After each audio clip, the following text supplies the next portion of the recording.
যোনে যোনে যোগদান কৰিব আহিছে আপোনালোকে দয়া কৰি অলপ ফটো দিব।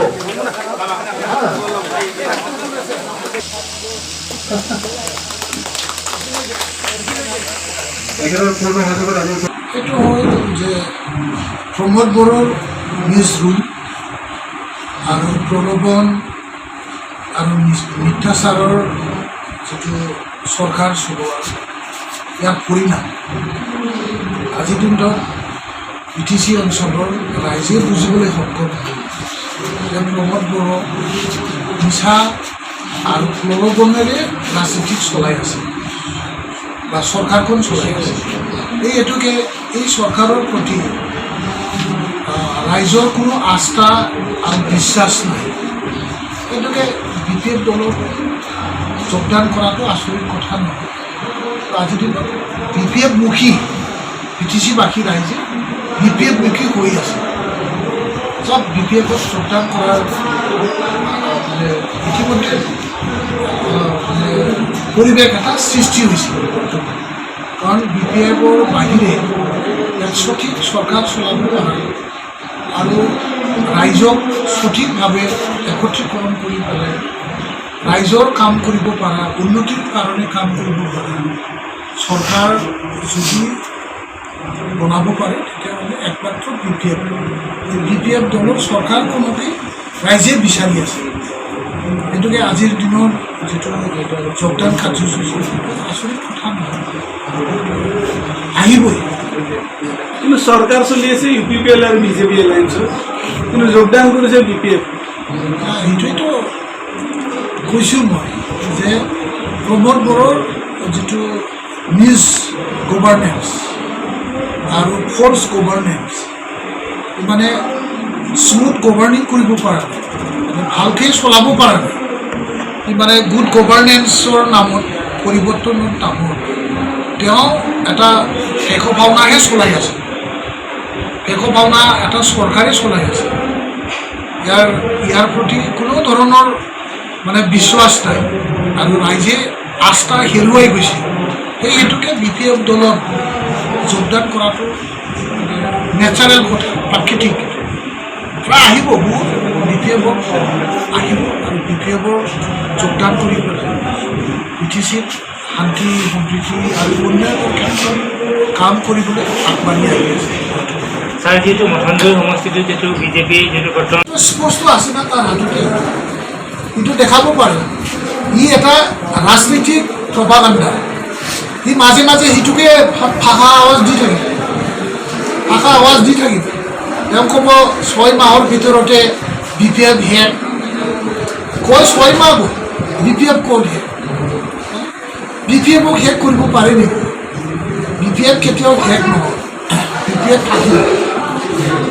আৰু তেওঁ মানে কিবা হ'লে ৰাইজে মানে UPPL-ৰ প্ৰতি যেতিয়া সমৰ্থন হেৰুৱাই যাব তেতিয়া আকৌ BPF-ৰ বদনাম কৰিবৰ কাৰণে খেলেংকাৰীৰ কথা কৈ দিব, তাৰপিছত কিবা তদন্তৰ কথা কৈ দিব, তাৰপিছত মানে এওঁলোকৰ অভ্যাসটো আছেই যে BJP কৰ্মী বা UPPL কৰ্মীসকলকে BPF বজাই বিহু গামোচা আৰণাই পিন্ধাই পেলাই BPF-ৰ পৰা UPPL-ত যোগদান হোৱা নাটক কেইবাৰ চাই থাকিব।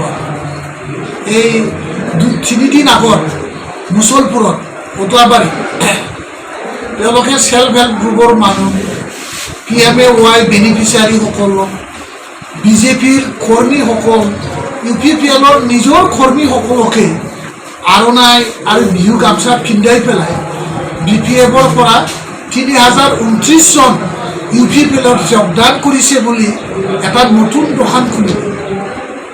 তেওঁ ক'লে কম সময়ৰ ভিতৰতে BPF-ৰ দোকান বন্ধ হৈ যায়। BPF কোনোদিনো দোকান খুলি বহা নাই, BPF-এ ৰাজনীতি কৰি কোনো দোকান বা বেপাৰ কৰা নাই।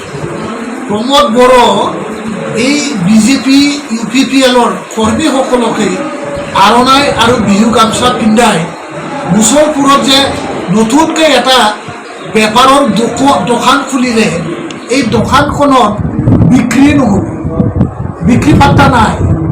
কাৰণ এই কিবা যোগদানত 2029 চনত একজনো BPF কৰ্মী নাছিল আৰু একজনো BPF মানে কৰ্মী ইয়াত যোগদান কৰা নাই। Not a single BPF workers was join. এটা একদম মিছা কথা। এই এনেকেই নাটক কৰি থাকিব, মাজে মাজে এনেকুৱা নাটক কৰি তেওঁলোকে যিটো প্ৰলোভনৰ যিটো ৰাজনীতি, এই ৰাজনীতিটো তেওঁলোকে কোনো ছাকচেছফুল কৰিব নোৱাৰে।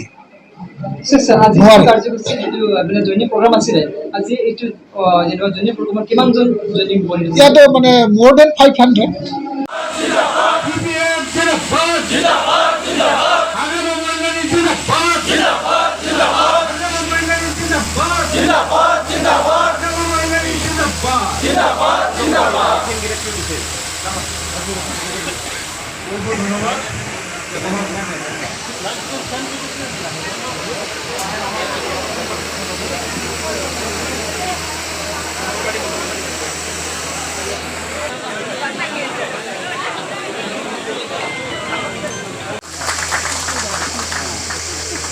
আমাৰ সমাজৰ মুৰব্বী বাবা ছাৰ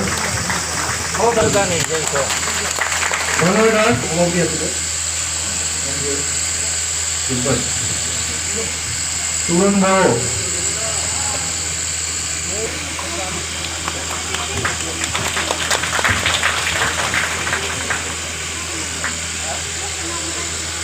আমাৰ মাজত আছে আৰু পুষ্প স্বৰ্গীয় নামৰীয়া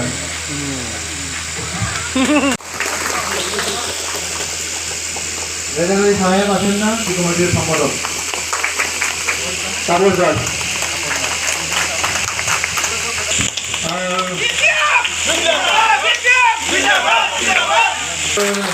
মানে আজির কিছু প্রোগ্রাম